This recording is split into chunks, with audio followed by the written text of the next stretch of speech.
এই যে 14ই জুন 2023 সালে প্রাথমিক সহশিক্ষকদের একটা পরীক্ষা হয়, এই সার্কুলার দেয় ঢাকা এবং চট্টগ্রামে। প্রায় 11 লক্ষ মানুষ এটার জন্য কি করেন, এই পরীক্ষা দিয়েছিলেন। তো 11 লক্ষ মানুষ এটাতে পরীক্ষায় বসছিলেন।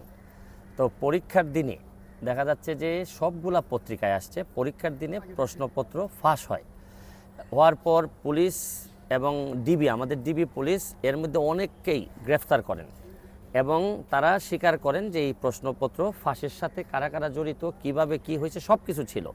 এবং অনেকগুলো পত্রিকায় এই রিপোর্ট আসার পরেও দেখা যাচ্ছে যে আমাদের মন্ত্রণালয় থেকে এখন পর্যন্ত কোনো ধরনের ইনকোয়ারি তো দূরের কথা, বরং তারা এইটারে ইগনোর করে সামনের দিকে এগিয়ে যাচ্ছেন। তারা বাইবা কল করতেছেন, বাইবা হচ্ছে এবং বাইবা চলতেছে।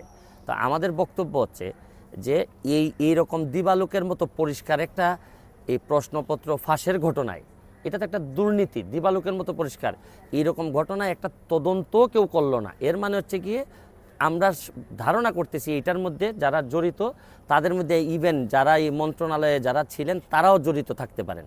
এই জন্য আমরা আদালতে, আমরা আজকে মহামান্য হাইকোর্টে আসছিলাম, আইসা আমরা এই একটা ইনকোয়ারি চেয়েছি এবং এই যে ফ্রেশ একটা পরীক্ষা নেওয়ার জন্য বলছি। এবং কেন না নেওয়াটা বা এই যে ফেয়ার একটা তাদের যে ফেয়ার একটা এক্সাম করতে না পারাটা কেন অবৈধ হবে না, আমরা রুল চেয়েছি।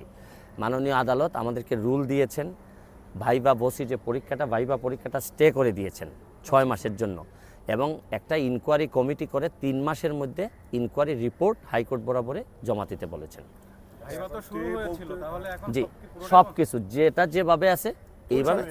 এটা 2023 সালের এই সার্কুলারটা 2023 সালের 14ই জুন, এটা ওই সার্কুলারে এখন পর্যন্ত এই প্রসেসটা চলতেছে।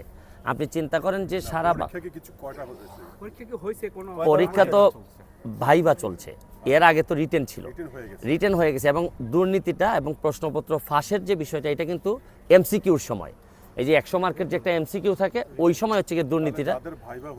হ্যাঁ, সব ভাইবা তো এখন পরীক্ষাটা হয়েছে, নিয়োগ তো পরে, ভাইবার পরে তো রেজাল্ট দিবে, রেজাল্ট দেওয়ার পরে না নিয়োগের প্রশ্ন। এখন হচ্ছে কি পুরো প্রসেসটাই আপাতত ইনকোয়ারি হয়ে রেজাল্ট আসার আগ পর্যন্ত এটা বন্ধ থাকবে। এটা এই যে বললাম যে এই 2023 সালের 14ই জুন এটার কি ছিল,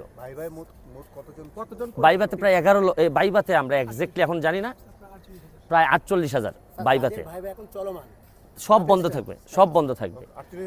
48,000 বাইবাতে কল করছে, 46,000-এর মতো 6 মান্থ। তবে আরেকটা জিনিস আপনাদেরকে একটু বলে রাখি যে এই মামলাটাতে আরেকটু গুরুত্বপূর্ণ এই কারণে যে আপনি দিবালোকের মতো পরিষ্কার যখন ইনফরমেশন পাবেন বা তথ্য পাবেন যে একটা পরীক্ষায় প্রশ্ন ফাঁস হয়েছে, এরপরও যখন অথরিটি এই পরীক্ষা আটকাবেন না, এই পরীক্ষার ব্যাপারে কোনো ইনকোয়ারি করবেন না, এর মানে কি দাঁড়াচ্ছে জানেন? যে পরবর্তী পরীক্ষায় আরও উৎসাহিত করা, যে আসেন দল বল মিলে আমরা প্রশ্নপত্র ফাঁসে আমরা জড়িত হই এবং প্রশ্নপত্র ফাঁস করার মধ্য দিয়েই আমরা জাতীয় জীবনে আমরা বিভিন্নভাবে চলেন, আমরা একসাথে মিলেমিশে আমরা ছাত্রদেরকে পড়াই। এবং এই যারা টাকা পয়সা দিয়ে এইরকম প্রশ্নপত্র ফাঁসের মধ্য দিয়ে যেসব টিচার হবে, আপনার কি মনে হয় যে বাকি 30 বছর এরা কোনো ভালো বাচ্চা এই আমাদেরকে দিতে পারবে এই জেনারেশনকে?